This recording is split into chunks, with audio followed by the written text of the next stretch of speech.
எந்த ஒரு பேஷண்ட் முகத்திலும் சிரிப்பு இருக்காது. அதானே டாடி உங்களுக்கு வேணும்? இவ்வளவு மாத்திரை மருந்து இருக்கிறப்போ எவ்வளவு தைரியம் இருந்தா கேரம் விளையாடி நோயாளியை குணப்படுத்துவாரு.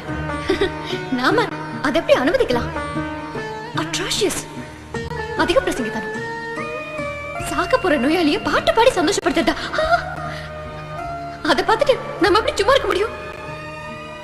ஒரு பாட்டுக்கு பயத்து கத்தமா எல்லாரையும் கட்டி பிடிச்சா அதை அலோ பண்றதா? கட்டிப்பிடி வைத்தியமா, கட்டிப்பிடி வைத்தியம். இந்த மாதிரி ஆள உள்ளத்துல வேணாமா? பாருங்க பாருங்க, 12 வருஷமா நிம்மதியா தூங்கிட்டு இருந்த ஆனந்த முழிக்க வச்சுட்டாரு. ஐயோ, நோயாளிங்க மேல அன்பு, பரிவு, பாசம் எல்லாம் வச்சுட்டா என்ன விபரீதம் நடக்கும் நீங்களே பாத்துட்டீங்களா? இந்த மாதிரி அதிசயம் எல்லாம் இனிமே இந்த ஹாஸ்பிட்டல்ல நடக்காது. நெவர். அத நடக்கவும் விட மாட்டீங்க. நீங்க ஜெயிச்சிட்டீங்க டாடி. கங்க்ராட்ஸ். கங்க்ராட்ஸ்.